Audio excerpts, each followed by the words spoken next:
आज हम शोध प्रबंध लेखन के बारे में अध्ययन करेंगे। हमने शोध प्रबंध में थीसिस और लघु शोध दोनों के बारे में अध्ययन किया है। आज हम इसी अध्ययन को आगे बढ़ाते हुए किस प्रकार से एक शोधार्थी को अपना शोध है वो तैयार करना चाहिए उस पर चर्चा करेंगे। हमने ये अध्ययन किया था कि लघु शोध जो प्रबंध है वह छोटा होता है शोध प्रबंध से, क्योंकि शोध प्रबंध एक तरह से जो शोधार्थी पीएचडी करना चाहते हैं उनके द्वारा लिखा जाता है, और इसके अलावा जो लघु शोध प्रबंध है वह जो विद्यार्थी एमफिल करते हैं उनके द्वारा तैयार किया जाता है। तो आज हम देखते हैं कि किस प्रकार से एक शोधार्थी जो कि पीएचडी तैयार करना चाहता है उसको किन किन बातों का ध्यान रखना चाहिए। पीएचडी उपाधि के लिए औपचारिक प्रार्थना पत्र के साथ साथ शोधकर्ता को एक शोध संक्षेप तैयार करके 3 प्रतियों में संलग्न करना होता है। कहने का अभिप्राय ये हुआ कि जो शोधार्थी पीएचडी करने के इच्छुक होते हैं उनको सबसे पहले एक सिनॉप्सिस तैयार करनी पड़ती है, और इस सिनॉप्सिस के लिए 3 प्रतियां हैं वो तैयार करनी पड़ती हैं। यह शोध प्रबंध लिखने की प्रस्तावित एक तरह से रूपरेखा होती है। कहने का अभिप्राय ये हुआ कि जो भी शोधार्थी है वो पीएचडी करना चाहते हैं तो सबसे पहले वो सिनॉप्सिस तैयार करेगा, और सिनॉप्सिस एक तरह से आउटलाइन होती है। इस सिनॉप्सिस में बहुत सारी चीज़ों को ध्यान रखना होता है, जैसे कि सबसे पहले इसमें इस बात का ध्यान रखा जाता है कि इस टॉपिक का क्या महत्व है। फिर प्रस्तावना, अध्ययन आयोजन, चयनित संदर्भ सूची आदि इसके भाग होते हैं। और ये जो सिनॉप्सिस लिखी जाती है ये लगभग 5 से 15 पृष्ठों की होती है। इसे देखने से ये पता चल जाता है कि जिस विद्यार्थी ने इस टॉपिक का चयन किया है उसने इसका चयन क्यों किया, अर्थात उसका मानस ऐसा क्यों हुआ कि उसको इस विषय पर ही अपनी पीएचडी करनी है। अगर हम उदाहरण के रूप में लिखना चाहें, अगर एक विद्यार्थी है जो कि अनुसूचित जाति और जनजाति उनकी जो कल्चर एक्टिविटी हैं उन पर अगर पीएचडी करना चाहता है तो सबसे पहले इस बात का पता लगाया जाता है कि उसने इस टॉपिक का चयन क्यों किया, इसका मानस इस टॉपिक पे क्यों आया, इस विषय पर शोध करने की क्यों आवश्यकता महसूस हुई, और उस विषय पर अब तक प्राप्त ज्ञान से वह संतुष्ट क्यों नहीं हुआ। इन सारी बातों का ध्यान रखा जाता है। समाज, अनुशासन एवं ज्ञान को इस विषय पर अनुसंधान करने से क्या लाभ होगा, कौन कौन सी समसामयिक समस्याओं का समाधान इस शोध से निकलने वाला है आदि। ये जो विभिन्न प्रकार के जो प्रश्न हैं वो सारे इस शोधार्थी की सिनॉप्सिस से पता लगाए जाते हैं। इसे व्यवस्थित रूप देने के लिए सारे कार्यों को अध्यायों के रूप में प्रस्तावित किया जाता है।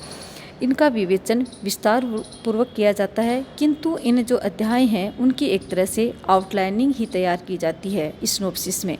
संदर्भ ग्रंथ सूची में अध्येता उन पुस्तकों, सूचना स्रोतों आदि का उल्लेख करता है जिनका गहन अध्ययन करना उसके लिए उपयोगी होगा। शोध जो संक्षेप तैयार करने में महीनों एवं वर्ष लग जाते हैं एक तरह से। इसे अपने जो गाइड और जो वरिष्ठ शिक्षक हैं और अपने स्वयं के ज्ञान के सहारे तैयार किया जाता है। शोध विषय को अनुमति दिए जाने से पूर्व जो निर्देशक, शोध मंडल आदि इसी के आधार पर निर्णय लेते हैं। आजकल जो सिनॉप्सिस है उसके विषय और जो पद्धतियों के औचित्य को जानने के लिए जो शोधार्थी हैं उनका एक तरह से साक्षात्कार भी लिया जाता है। अतः शोध संक्षेप बड़ी सावधानी से और परिश्रम पूर्वक किया जाना चाहिए, क्योंकि शोधक को उसी के आधार पर शोध कार्य करना होता है। बाद में शोध जो संक्षेप अर्थात जो सिनॉप्सिस है उसमें परिवर्तन की कोई अनुमति नहीं मिलती है। तो हम ये देखते हैं कि जो विद्यार्थी पीएचडी करना चाहते हैं वो सबसे पहले एक सिनॉप्सिस तैयार करते हैं, और इस सिनॉप्सिस तैयार करने का जो प्रमुख उद्देश्य होता है वो यही होता है कि उसने टॉपिक क्यों लिया और वह असंतुष्ट क्यों था इस विषय से, और अब वह नया क्या शोध करने वाला है और इस शोध का समाज को क्या लाभ होगा। अब हम बात करते हैं प्रबंध लेखन की विषय सामग्री की। शोध संबंधी प्रबंध का प्रतिवेदन अनेक प्रकार से किया जाता है। विभिन्न विषयों में इसके अलग अलग स्वरूप और शैलियाँ होती हैं। जैसे कि सबसे पहले हम लेते हैं प्रस्तावना को। प्रस्तावना शोध समस्या एवं कार्यक्रम का प्रारंभिक एक तरह से परिचय होती है। इसमें शोध समस्या के उद्देश्य, योजना, उपयोगिता आदि पर विचार किया जाता है। इसमें बताया जाता है कि शोध और सर्वेक्षण किस संस्था या विभाग की ओर से किया जा रहा है, लेकिन क्या इसके उद्देश्य, क्या इसके लक्ष्य हैं तथा इसके लिए कितनी अवधि निर्धारित की गई है। इसी में प्रयुक्त प्रविधियाँ, मार्ग में आने वाली जो कठिनाइयाँ तथा सहायता देने वाली संस्थाएं एवं व्यक्तियों का उल्लेख किया जाता है। प्रस्तावना के बाद हम लेते हैं साहित्य समीक्षा एवं संदर्भ को। यह एक तरह से गंभीर किंतु आवश्यक कार्य है। इसमें शोधक अपने शोध विषय पर अब तक की जानकारी यानी साहित्य का पुनरावलोकन एवं समीक्षा करते हुए विवेचनात्मक परिचय देता है। उसे उस विषय से संबंधित सभी देशी विदेशी साहित्यिक जो पुस्तकें हैं, शोध पत्रिकाएं हैं, लेख हैं, संदर्भ सूची है, उनका एक तरह से सूक्ष्म अध्ययन और लेखा जोखा रखना होता है। उस क्षेत्र में ज्ञान या चिंतन कहाँ तक आ पाया, ऐसा नहीं बताए जाने पर यह माना जाएगा कि उसके विषय पर पहले भी बहुत लिखा जा चुका है या बताया जा चुका है या खोज की जा चुकी है या आविष्कार हो चुका है। वास्तव में शोध विषय के चयन के समय पर ही शोध रूपरेखा में स्वयं शोधार्थी को तथा उसके जो निर्देशक है को ये प्रमाण पत्र देना होता है कि उस विषय पर अब तक किसी ने कोई शोध कार्य नहीं किया है। यह जानने के लिए इस विषय पर अब तक किसी ने कोई शोध कार्य नहीं किया है, वह इस विषय पर अब तक क्या लिखा पढ़ा तथा जाना गया है। शोधक को विभिन्न जो पुस्तकालय और विभाग, कंप्यूटर, वेबसाइट्स आदि में जाकर महीनों तक गहन अध्ययन करना पड़ता है तथा उस विषय से संबंधित विषयविदों एवं जो विशेषज्ञ होते हैं उनसे संपर्क करना पड़ता है। कहने का अभिप्राय ये हुआ कि जो शोधार्थी जो टॉपिक लेता है, एक तरह से उस टॉपिक के लिए भी जो गाइड होता है उससे अनुमति लेनी पड़ती है कि इस पर किसी ने पहले कोई शोध कार्य नहीं किया है, और उसके लिए वह विभिन्न जो पुस्तकालय हैं, लैब्स हैं, कंप्यूटर लैब, उनमें जा कर के गहन अध्ययन करता है और अपनी विशेष सामग्री को इकट्ठा करता है। अगला जो अपना प्रावधान है वह है उद्देश्य और क्षेत्र, अर्थात इसमें उद्देश्य और क्षेत्र को ध्यान में रखा जाता है। थीसिस में शोध के उद्देश्य, ज्ञान का विस्तार तथा किसी समस्या का क्रियान्वयन, एक तरह से समाधान बताया जाता है। इसका उद्देश्य सर्वथा नवीन ज्ञान प्राप्त करना होता है और जो विद्यमान ज्ञान है उसमें संशोधन करना होता है। यदि उसे किसी संस्था, सरकार आदि के द्वारा करवाया जा रहा है तो उसके उद्देश्यों को स्पष्ट कर देना चाहिए। इसी से उसकी सीमाओं एवं कार्य क्षेत्र का पता भी लगाया जा सकता है। कार्य क्षेत्र में भौगोलिक क्षेत्र, सामाजिक वर्ग, विभिन्न जो इकाइयाँ आदि जिनमें शोध कार्य किया जाना है आती हैं। अध्ययन क्षेत्र में ही राजनीतिक पक्ष, संबंधों आदि का निर्धारण कर दिया जाता है। तो हम ये देखते हैं कि जो शोधार्थी है जिस विषय पर पीएचडी करना चाह रहा है तो उसका अपना एक उद्देश्य होता है, वो उद्देश्य भी उसमें बताना चाहिए कि किस उद्देश्य को लेकर के ये किया जा रहा है। फिर आती हैं पद्धति विवेचन, एक तरह से अर्थात मेथड्स आती हैं। प्रत्येक प्रतिवेदन में ये बताना होता है कि उसकी विषय वस्तु किस प्रकार की पद्धति से अध्ययन करने योग्य है। उसमें विभिन्न जो डाटाज हैं वो कहाँ से इकट्ठे किए जाएंगे, डाटाज के जो प्रकार होते हैं जैसे कि प्राथमिक और द्वितीयक डाटाज और साक्षात्कार हैं आदि पद्धतियाँ होती हैं, किस पद्धति का इसमें प्रयोग किया जाएगा ये भी एक शोधार्थी को बताना होता है।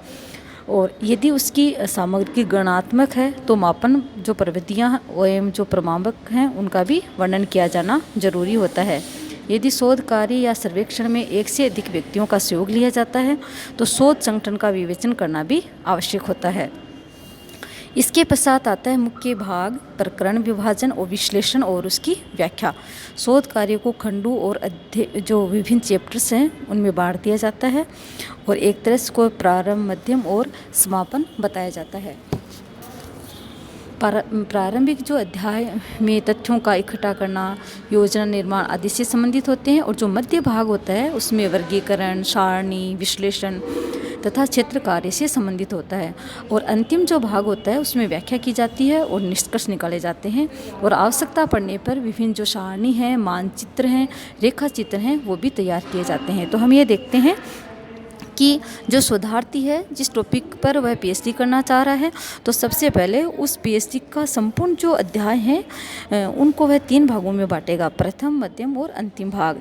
तो फर्स्ट जो भाग होता है उसमें सबसे पहले प्रारंभ में वह ये बताता है कि उसने अपने डाटाज कहाँ से इकट्ठे किए और योजना निर्माण का जो उद्देश्य वगैरह है वो बताता है। और जो मध्यम भाग होता है उसमें वर्गीकरण है, विश्लेषण है, कार्य क्षेत्र है, उससे संबंधित होता है।